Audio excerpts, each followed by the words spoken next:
Vous êtes bien sur la radio nationale et vous avez fait le bon choix. Il est 7 h à Sandare, même heure à Sanga, au pays d'Ogon. Et c'est l'heure de votre journal. Bonjour et bienvenue.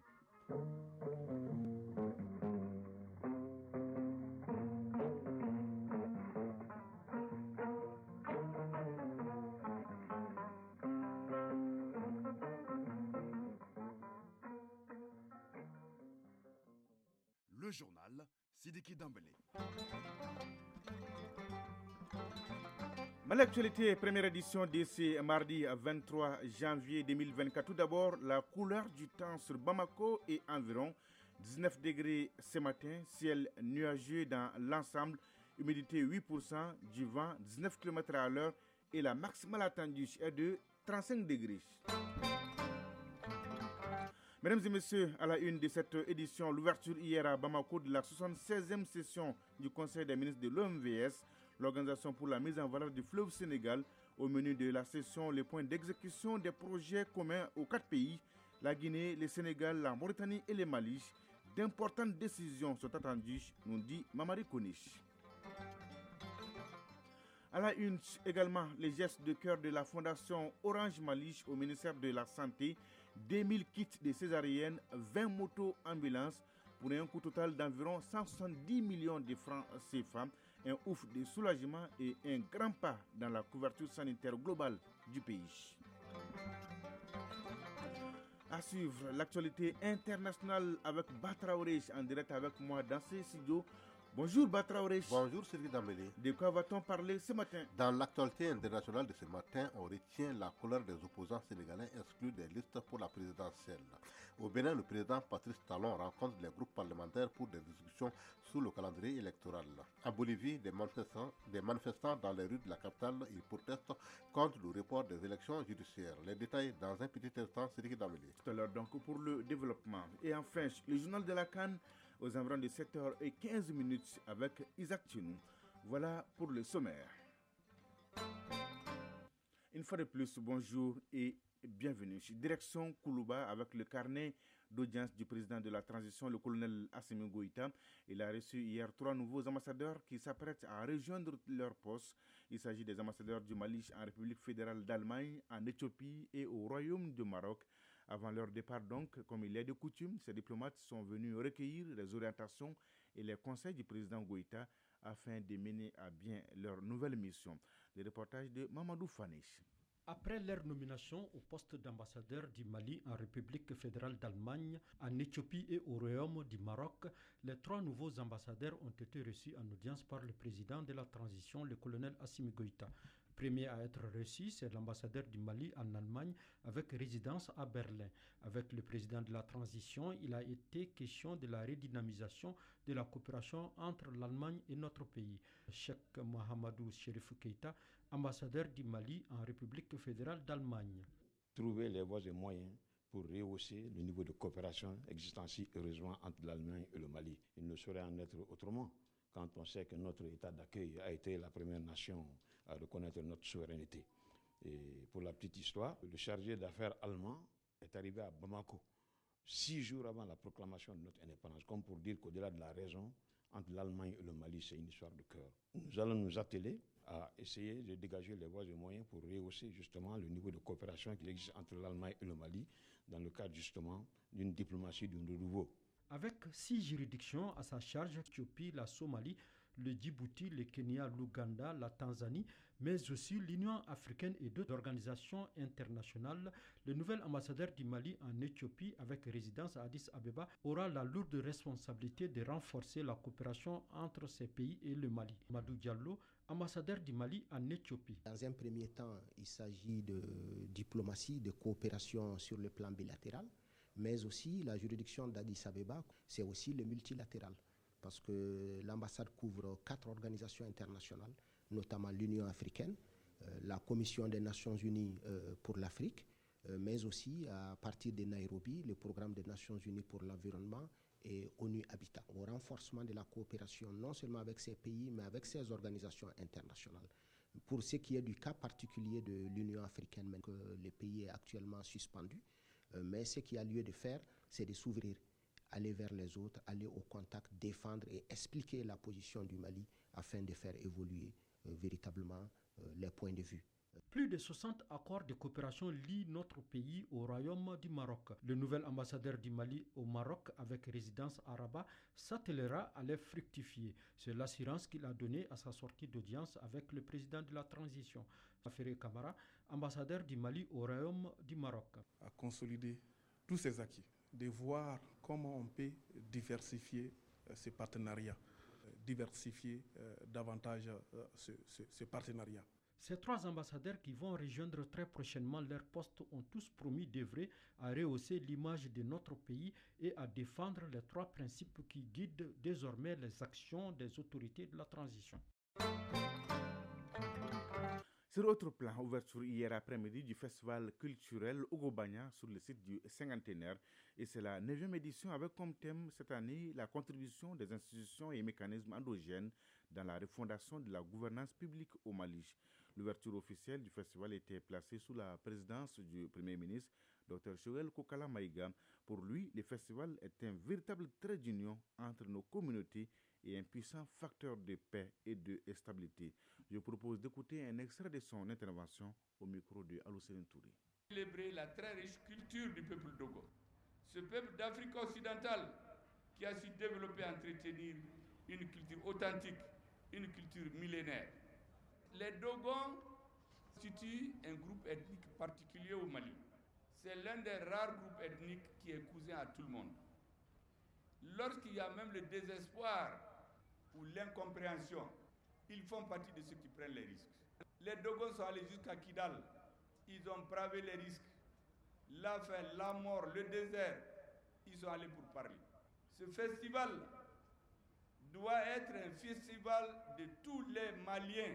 Une réponse positive des hommes de culture de la République du Mali au pressant appel du président de la transition à la mise en place du dialogue intermalien pour que les Maliens discutent de leurs problèmes, qu'ils trouvent les solutions, mais que des États ne viennent pas nous faire passer pour des sous-couverts, pour nous vassaliser. Nous ne serons le vassal d'aucun État. Nous serons des partenaires où nous allons nous assumer. Et les Dogons, les chemins qu'ils sont en train de montrer, c'est un chemin que nous devons tous suivre. C'est célébrer cette culture, c'est affirmer progressivement notre identité, c'est aussi l'ouvrir à tous à travers diverses formes d'expression, de favoriser ainsi le dialogue de culture pour le vivre ensemble. Le pays Dogon, creusé d'une vieille civilisation, a toujours été un foyer dynamique de créativité artistique et de bouillonnement culturel. Le festival Ogobanya démontre à quel point le peuple Dogon reste attaché à sa culture. Le Premier ministre Dr Joël Kokala Maïga à l'ouverture hier du festival culturel Ogobanya jusqu'au 28 janvier. Donc, rendez-vous au bord du fleuve pour découvrir la richesse culturelle malienne. Sur notre plan, Bamako, capitale de l'OMVS, les temps de la 76e session du Conseil des ministres de l'organisation démarrée hier.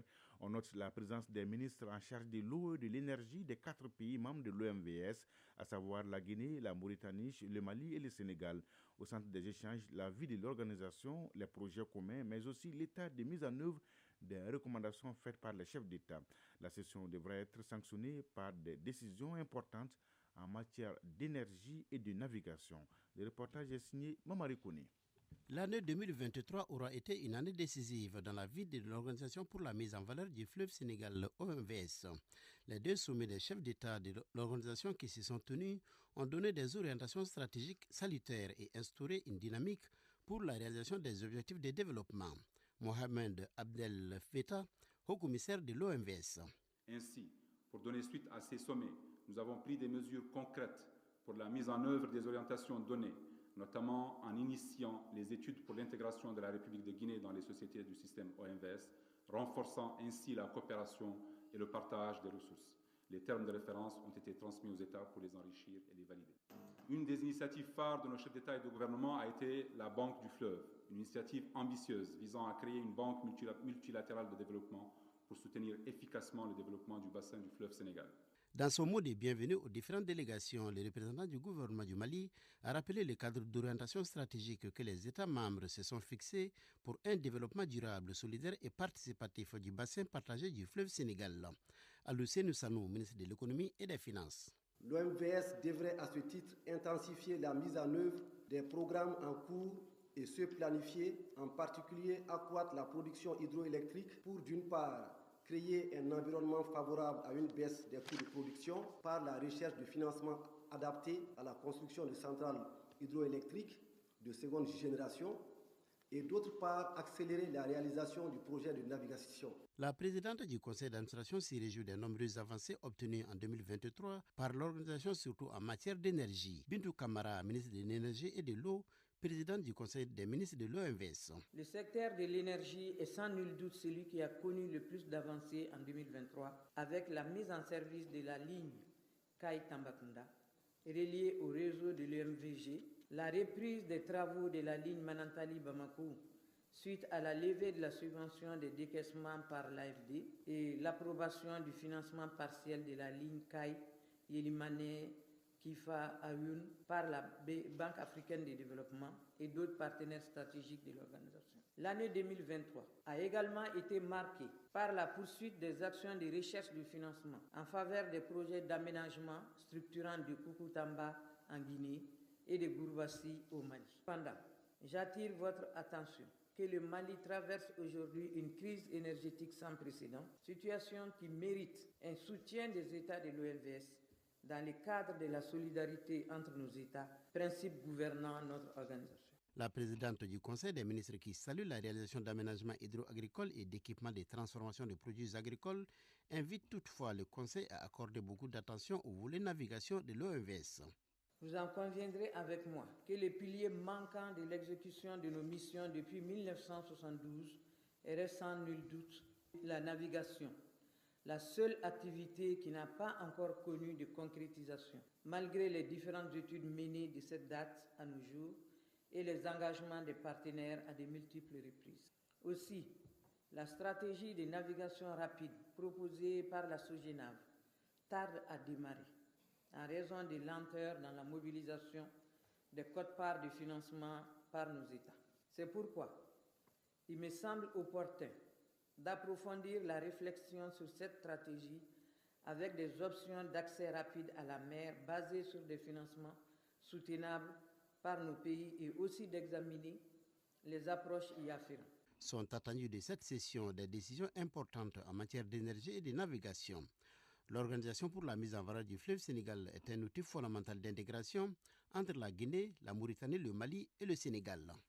Et c'est un appui de taille pour le ministère de la Santé. La Fondation Orange Mali vient de remettre 2000 kits de césariennes et 20 motos-ambulances au département de la santé et du développement social. Coût total d'environ 168 millions de francs CFA. Une façon pour l'entreprise de télécommunications de contribuer à l'amélioration de la couverture sanitaire. Cérémonie de remise suivie par Youssouf Diakité. La Fondation Orange Mali, dans le souci de répondre à cette préoccupation, la responsabilité sociale de l'entreprise vient au secours du ministère de la Santé et du Développement social, avec ses kits de césarienne 2000 au total. À ceci s'ajoute une vingtaine de motos-ambulances pour un coût total de plus de 167 millions de francs CFA. Koulibaly Hawa Diallo, administratrice générale de la Fondation Orange Mali. La raison d'être de la Fondation est de soutenir l'État dans la lutte contre la pauvreté et pour le mieux-être des populations. Donc nous avons défini pour cela des axes d'intervention dont la santé, l'éducation, la culture et la solidarité. Mais nos actions vont surtout à l'endroit des femmes et des enfants. C'est avec joie que les responsables du ministère de la Santé et du Développement social ont reçu ce don. Dr Ablaye Guindo, secrétaire général du ministère de la Santé et du Développement social. Un sentiment de satisfaction, cela vient renforcer vraiment les efforts fournis par le gouvernement dans la lutte contre la mortalité maternelle infanto-juvénile. Le Mali, depuis 1990, a opté pour une politique sectorielle de santé, c'est-à-dire à rapprocher au maximum la santé à la population, et cela est soutenu par un système de référence. Et bien entendu, les motos vont renforcer vraiment ce système de référence. Pour mémoire, au cours de 2023, la Fondation Orange Mali a investi plus de 800 millions de francs CFA dans ses activités en soutien aux couches défavorisées dans les domaines de la santé, de l'éducation, de la solidarité et de la culture. Et bonjour Batraoudi. Et bonjour Sidiki Dambélé. Avec vous, l'actualité hors de nos frontières au Sénégal, indignation et colère chez les opposants exclus de la présidentielle. Oui, les opposants exclus de la liste des candidats validés par le Conseil constitutionnel pour l'élection présidentielle du 25 février prochain continuent de contester. Dans des conférences de presse simultanées hier après-midi, le camp de Karim Wade et d'Ousmane Sonko ont répété leur indignation. Au Bénin, le président Talon rencontre le groupe parlementaire. Oui, le 4 janvier dernier, la Cour constitutionnelle du Bénin demandait aux députés de corriger le code électoral pour avoir un calendrier cohérent avec des dates. Près d'une vingtaine de jours après, le chef de l'État, Patrice Talon, a rencontré hier au palais de la Marina les 3 groupes parlementaires de l'Assemblée nationale, dont celui de l'opposition, les démocrates.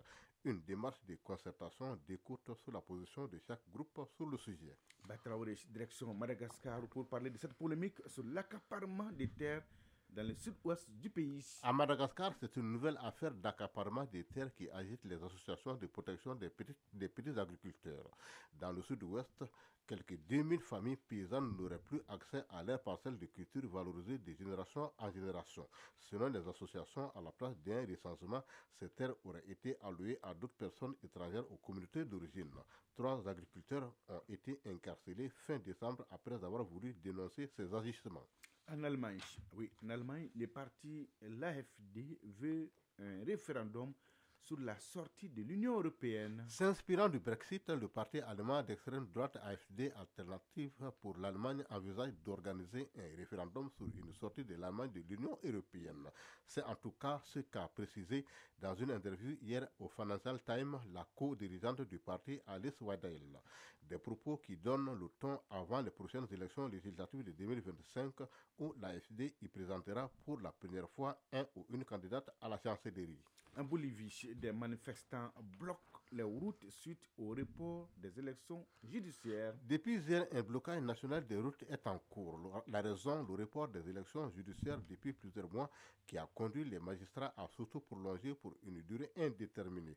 Les manifestants proches de l'ex-président Evo Morales affirment être prêts à bloquer le pays jusqu'à ce qu'une solution soit trouvée. Merci Batraoré pour toutes ces informations. On est bien servi. Mais l'actualité, 7h16.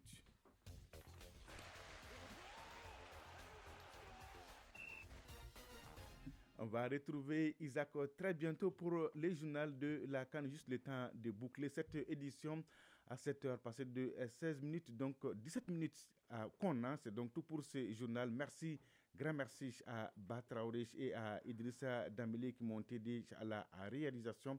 Aux opérations techniques, Mamadou B. Diallo. La mise en ligne est assurée par Cheikh Abdoulaye Aziz Koulibaly. Présentation Sidiki Dambélé. Merci de votre fidélité et de tous vos soutiens. C'est réconfortant. L'info continue sur votre chaîne tout de suite. Les journaux de la CAN avec Isaac Tchenou, suivi des avis divers avec Fousseni Diarra. Et à 13h, vous avez rendez-vous avec Aïsta Saliou Maïga pour la 2e édition du journal. La pensée du jour signée Auguste Détoff. Mentir n'est jamais nécessaire, rarement utile et toujours dangereux. Oui, mentir n'est jamais nécessaire, rarement utile et toujours dangereux. Mesdames et messieurs, prenez soin de vous et des autres. Excellente journée de mardi à toutes et à tous. Au revoir.